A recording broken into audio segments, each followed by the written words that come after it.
Don't forget to subscribe our YouTube channel. Topic को समझने के लिए हमारी ये वीडियो एंड तक देखें। डिप्रेसिव डिसऑर्डर्स या मूड डिसऑर्डर जो हमारे पास इसमें सबसे पहले आता है डिस्ट्रप्टिव मूड डिसरेगुलेशन डिसऑर्डर आता है, जो हमें मोस्टली हम बच्चों में डायग्नोस करते हैं, जो कि 6 ईयर से लेके 18 ईयर्स तक जितने भी बच्चे होते हैं उनमें हम डायग्नोस करते हैं। हमने अक्सर देखा होता है कि बाज़ बच्चों में, क्योंकि एडोलसेंट के एज में होते हैं या तो 11, 12, 13 साल की एज में होते हैं, तो उनमें अक्सर हम देखते हैं कि बहुत ही चिड़चिड़ापन किस्म का होता है। बात बात पे वो लोग गुस्सा करते हैं, बात बात पे चीज़ें उधर मार देते हैं, बात बात पे लड़ते हैं, अपने जो है वो सोशल सर्कल में जो है वो बात बात पे लड़ते हैं। तो हमने देखना होता है कि ये 3 टाइम्स या इससे ज़्यादा वीक में होना पॉसिबल है, और ये जो ड्यूरेशन होगी इन सिम्टम्स का, यानी टेम्परामेंट का इशू जो आ रहा होगा, ये जो है वो क्या कहते हैं 12 महीने तक चल रहा होता है। यानी 12 महीने में हर 12 महीने तक हर वीक में जो है वो 3 टाइम्स जो है वो इस तरह के सिम्टम्स जो है वो माँ बाप नोट कर रहे होते हैं। मेजर डिप्रेसिव डिसऑर्डर, जो कि हम कह सकते हैं कि मेजर जो डिप्रेशन इंसान को होता है उसको हम मेजर डिप्रेसिव डिसऑर्डर का नाम देते हैं। अब डिप्रेशन में एक्चुअली क्या होता है? डिप्रेशन में ऑब्वियसली आपका मूड लो होता है, आपका ना किसी काम में दिल लग रहा होता है, आप में एनर्जी नहीं होती, कोई काम करने का सोचते भी नहीं है, ना आप जो है वो कहीं जाना पसंद करते हैं, ना आप किसी के साथ मिलना पसंद करते हैं, सोशल इंटरेक्शन भी नहीं रखते, ना कोई चीज़ मोबाइल तक भी नहीं यूज़ करते, और बस अपने आप में सहमे से हुए होते हैं। ये डिप्रेशन के अलामात होते हैं, और इसमें मोस्टली ये होता है कि या तो आप बहुत ज़्यादा सोचते हैं या फिर नींद भी नहीं आती। ये डिप्रेशन का एक है, या तो आप बहुत ज़्यादा खाते हैं या फिर आप बिल्कुल खाते ही नहीं हैं। ये भी डिप्रेशन के सिम्टम्स होते हैं। तो डिप्रेशन के जितने भी सिम्टम्स हैं वो हम इसमें लेके आएंगे कि आपका इंटरेस्ट खत्म हो जाता है ज़िंदगी की किसी भी एक्टिविटी में से। तो मेजर डिप्रेसिव डिसऑर्डर का हमने जो है वो ड्यूरेशन देखना है कि ये जो सिम्टम्स हैं ये 2 वीक्स से प्रेजेंट होने चाहिए, यानी 2 हफ्तों से ये मामला चल रहा है, ठीक है। तो ये हो तब जाके हम जो है वो मेजर डिप्रेसिव डिसऑर्डर का जो है वो डायग्नोस देंगे पेशेंट को। परसिस्टेंट डिप्रेसिव डिसऑर्डर या डायस्थेमिया, अब ये हमारे पास एक ऐसे डिप्रेशन का डिसऑर्डर है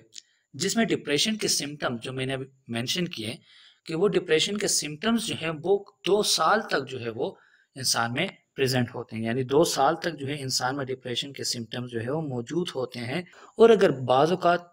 कहीं पे ये सिम्टम्स आना बंद भी हो जाते हैं तो ये जो पेशेंट हो गए 2 महीनों से ज़्यादा नॉर्मल पीरियड में नहीं रह सकता। मतलब नॉर्मल सिर्फ ये 2 महीने तक ही जा सकता है, उसके बाद फिर ये डिप्रेशन के सिम्टम्स उसमें आना शुरू हो जाएंगे। और ये सिम्टम्स जब डिप्रेशन के सिम्टम्स जो हैं, और ये सिम्टम जब 2 साल तक चल जाए, यानी हम जब मेजर डिप्रेसिव डिसऑर्डर को डायग्नोस करते हैं तो उसमें हम कहते हैं कि 5 डिप्रेशन के सिम्टम्स होने चाहिए। तो यहाँ पे मोस्टली ज़्यादा से ज़्यादा 2 या इससे ज़्यादा जब सिम्टम्स होंगे, और वो सिम्टम्स जो हैं वो 2 साल तक जो है वो लगातार उसमें प्रेजेंट है, तब जाके हम परसिस्टेंट डिप्रेसिव डिसऑर्डर का डायग्नोसिस देंगे।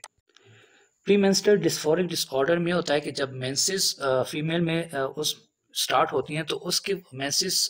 से पहले 1 वीक पहले जो है वो मूड फीमेल का जो है बहुत लो होता है, और उनका इरिटेबिलिटी भी होती है, किसी चीज़ में इंटरेस्ट भी उनका नहीं होता। वही मोस्टली जो है वो डिप्रेशन के सिम्टम्स जो होते हैं वो इस इधर भी मीट कर रहे होते हैं, लेकिन उस लिहाज से नहीं। और जैसे ही मेंसेस के बाद ड्यूरिंग मेंसेस जो है वो ये थोड़ी नॉर्मलाइज की तरफ जाने लग जाते हैं, और post menses mean after menses, जब मेंस्ट्रुअल साइकिल का जो पीरियड खत्म हो जाता है और पोस्ट वीक स्टार्ट हो जाती है, तो वहाँ पे इंसान जो है या फीमेल जो है वो नॉर्मलाइज की तरफ जो है वो चली जाती हैं, नॉर्मल रूटीन की तरफ चली जाती हैं, और उनमें जो डिप्रेसिव सिम्टम्स होगी या इरिटेबिलिटी होगी, एंगर जो होगा वो ख़त्म हो जाता है। सब्सटेंस मेडिकेशन इंड्यूस्ड डिसऑर्डर में ये बात हमें समझनी है कि इंसान में डिप्रेशन के सिम्टम्स तब आने लग जाते हैं जब उसने कोई ड्रग लिया हो या कोई ऐसी सब्सटेंस यूज़ की हो जिसके बाद उसको लगता है कि मुझ में डिप्रेशन के सिम्टम्स आने लगे, और उससे पहले नहीं था। अब इसके बाद एक और आता है कि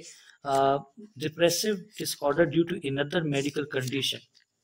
अब ये इसमें होता है कि किसी मेडिकल कंडीशन की वजह से वो डिप्रेशन में चला जाता है,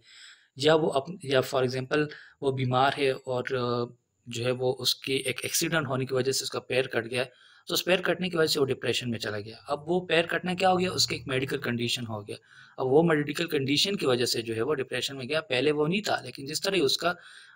मेडिकल कंडीशन कोई आया उसकी वजह से वो डिप्रेशन के सिम्टम उसमें आने स्टार्ट हो गए, और ये इस वजह से फिर हम इसको कहेंगे कि depressive disorder due to another medical condition. And thank you so much for watching this video, and don't forget to subscribe our YouTube channel.